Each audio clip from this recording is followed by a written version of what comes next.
Olá, meu amigo, minha amiga, nem tudo está perdido, não vamos entregar rapadura, tem muita coisa para a gente fazer. E nesse programa aqui eu quero já iniciar mandando um grande abraço a Eduardo Moreira. A gente não se conhece pessoalmente, mas ele fez uma mensagem bacana no Twitter dele, eu não tenho Twitter, então quero agradecê-lo porque muitas pessoas estão vindo também para o Portal do José para conhecer o nosso papo aqui, os nossos temas, e a gente ampliar cada vez mais essa corrente do bem. Eu ando desconfiado até que por alguma conexão aí metafísica, espiritual, o presidente atual da Argentina, Alberto Fernandes, ele andou ouvindo aí o Eduardo Moreira. Se eles não se conhecem, pelo menos estão conectados aí em muitas coisas. Porque depois desse vídeo do Eduardo Moreira apontando essa estratégia de destruição da agricultura familiar no Brasil e de cada vez mais fortalecer os grandes grupos econômicos internacionais, Alberto Fernandes, na posse dele, tocou nesse assunto também, dizendo que vai reforçar a economia argentina investindo, dando crédito mais barato para a agricultura familiar e para recuperar o poder de compra também dos argentinos de uma maneira geral. Alberto Fernandes é uma figura muito interessante. Quando a gente compara o presidente argentino com o presidente brasileiro, a gente vê uma diferença abissal. O deles lá é um intelectual, é um político nato, é um homem preparado, um homem que não diz que não entende nada de economia, ele entende alguma coisa de economia, precisa entender alguma coisa de economia sim para ser o presidente de uma nação, porque senão o cara faz besteira. O cara nomeia um Guedes, nomeia um estelionatário qualquer, um representante de alguma corporação financeira, privada, nacional ou internacional. Esse cara vai fazer como fizeram todos aqueles que passaram pelos governos brasileiros, vão deixar sempre o sistema financeiro intacto, vão matar o povo de fome para beneficiar pequenos grupos internos e grupos externos. Alberto Fernandes tem essa leitura e já colocou no seu discurso de posse que a coisa não vai ficar muito fácil para quem estava ganhando dinheiro fácil na Argentina, não. Ele está disposto a enfrentar esses grupos aí e vamos ver o que vai acontecer. E tem uma coisa muito interessante para a gente ver a envergadura desses homens, né? Alberto Fernandes lá na Argentina, mesmo se transformando em presidente da República, ele é professor da Faculdade de Direito lá de Buenos Aires. E ele tinha esse compromisso, tinha a prova marcada. E ele mandou lá no WhatsApp dele, quem não for na minha prova vai ser reprovado. Eu virei presidente, mas enquanto eu for professor, vamos tocar o barco aí. Então teve essa matéria aqui muito interessante. Um pouco mais de 2 horas para justamente cumprir com todo o cupo. Em total tinham que rendir 9 chicos, mas 2 não se apresentaram. Não sei se porque eles agarrou. Essa matéria é muito interessante, onde os repórteres vão até fazendo a matéria com um certo ar de surpresa, né? Tipo, poxa, mas o cara acabou de ser presidente, está dando prova. Pois é, esse é o personagem que está lá, para mostrar que ele não quer se afastar da realidade do povo argentino, né? Ele quer manter essa ligação. E isso fica muito denotado também nesse discurso dele aqui, na forma como ele apareceu para a posse. Ele foi dirigindo o próprio carro lá em Buenos Aires, da casa dele até a Casa Rosada, onde se deu a posse, né? Mas eu peguei um trecho aqui do discurso dele que é muito inspirador para nós aqui no Brasil. Vamos ver. Pero no sería sincero a ustedes si no compartiera otra convicción. Ele está dizendo, eu não seria sincero com vocês se eu não compartilhar com vocês uma outra preocupação, né? Vamos lá. Los excluidos de nuestra patria, los afectados por la cultura del descarte, no solo necesitan que le demos con premura un pedazo de pan al pie de nuestra mesa, necesitan ser parte y ser comensales en la misma mesa, de la mesa grande de una nación que tiene que ser nuestra casa común.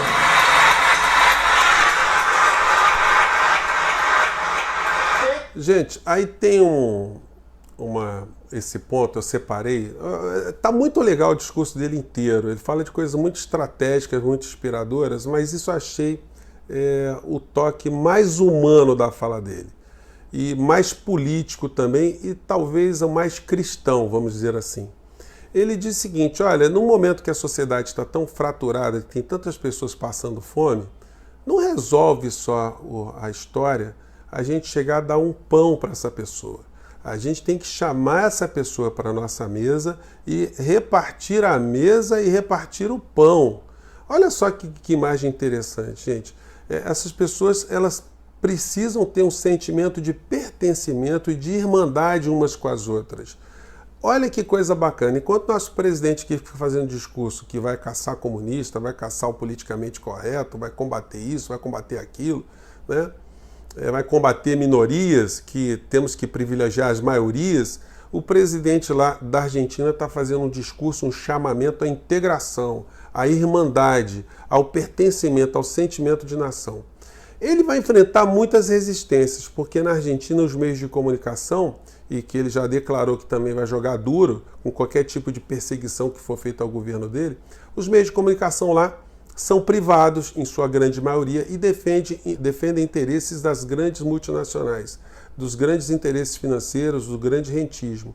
Ele tem um poder judiciário lá que também padece dos mesmos problemas que o poder judiciário daqui. Ele prometeu também que vai enfrentar essa questão. O governo americano já mandou o ministro da Agricultura, que chegou em Buenos Aires, quando viu que ele estava recebendo o Rafael Correa, o ministro do Maduro também, virou as costas e foi embora para os Estados Unidos. Ele está fazendo, por conta da Cristina Kirchner, uma recuperação das alianças estratégicas com a China e com a Rússia. Então, o negócio está ficando muito bem desenhado lá pela Argentina também. Vamos ver o que vai acontecer lá. Predicados para fazer um bom governo e enfrentar esse modelo, ele tem. E olha que situação interessante. Essa situação é muito inspiradora para nós, porque se lá na Argentina eles estão conseguindo enfrentar essa questão e dar um ippon, né, como a gente diz no judô, ele está dando um golpe no neoliberalismo na Argentina, tendo enfrentado não uma pessoa despreparada como é Bolsonaro aqui no Brasil. O Macri, gente, era um intelectual, um cara com leitura, um cara preparado, um homem de mercado, um homem representando as grandes corporações internacionais, um cara com ligação também com o governo de Trump, e lá eles perderam as eleições para uma pessoa com o perfil de Alberto Fernandes. Se isso foi possível na Argentina, talvez a gente consiga muito mais sucesso aqui no Brasil, desde que as forças do bem, as forças consigam entender a realidade, consigam fazer uma boa leitura e também usar uma boa estratégia para derrotar esse modelo que está querendo destruir o nosso país. Essas situações todas que Eduardo Moreira citou no vídeo passado, a gente pode também ver aqui nesse livro de Noam Chomsky, quando ele mostra para a gente que o agrobusiness não é uma novidade e não tem uma prática predatória recente. Em 1994, ele aponta aqui que Bill Clinton, quando faz o acordo do livre comércio, o NAFTA, que envolveu Estados Unidos, México e Canadá, que seria necessário reforçar as fronteiras entre Estados Unidos e México, porque se tudo acontecesse como eles imaginavam que aconteceu, ou seja, destruição da economia da agricultura familiar no México, haveria um êxodo de mexicanos fugindo do campo para grandes cidades e até para os Estados Unidos principalmente. O que aconteceu? Foi exatamente isso. 2.200.000 mexicanos atravessaram a fronteira e foram tentar a vida nos Estados Unidos, em poucos anos expulsos lá dos campos do México. Eu peguei aqui uma pequena matéria de um cidadão mexicano que ainda resiste bravamente em meio dessa crise. A gente pode ver aqui pela imagem aqui, que é um casebrezinho de um pequeno agricultor que vai falando nessa matéria aqui que subiram os insumos, vai subindo toda hora os fertilizantes, os agrotóxicos, chega uma hora que eles não conseguem comprar porque aumenta em média 30% ao ano, aí eles param de proteger suas lavouras, perdem as lavouras, ficam na miséria, têm que vender as suas propriedades, aí vão lá as multinacionais, compram. Esse é um tipo de situação que acontece lá no México. Eu descobri também que lá em Moçambique está acontecendo o mesmo fenômeno. Aí, quando a gente fala em fim da agricultura, ou combate à agricultura nesses países, sempre há um fundo de investimento por trás. Eles investem em agricultura, em comida, em saneamento básico, em água, energia elétrica. Por quê? Porque é quase como você ter um cassino, você não perde nunca.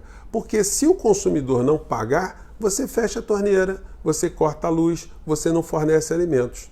Logo, você ganha sempre. Então, o governo brasileiro está priorizando cada vez mais os interesses que esses grupos têm em nações que não defendem a soberania, como a nação brasileira. Infelizmente, nós temos uma grande massa de pessoas que se identificam com o nosso governante maior. Eu não sei como é que uma pessoa pode se identificar com alguém que não tem cultura, alguém que é ignorante, alguém que é autoritário, alguém que fala besteira o tempo todo, alguém que não pode ser exemplo em absolutamente nada para nenhuma pessoa num país republicano como o nosso. Mas é que esse governante ele está sendo apoiado também por uma série de pessoas que eu chamo de pequenos estelionatários culturais que vieram para o YouTube. Aliás, eu não sei se eu devo agradecer essas pessoas, eu tenho que criticar contundentemente, porque eu vim justamente porque eu vi tanta maluquice na internet, tanta ignorância empoderada, e agora ignorância empoderada dentro do governo em alguns ministérios, né? Que eu falei, não, a gente tem que vir para tentar jogar algum tipo de questão, né, gente? Há muito tempo atrás, Sócrates cunhou uma expressão que ele dizia o seguinte: só sei que nada sei. Muita gente ficava assim, como é que pode Sócrates, que era um grande filósofo, ter dito uma coisa como essa? É porque ele foi, na descoberta das verdades, conversar com outros filósofos, com poetas, com astrônomos, com matemáticos, para ver se essas pessoas sabiam das verdades.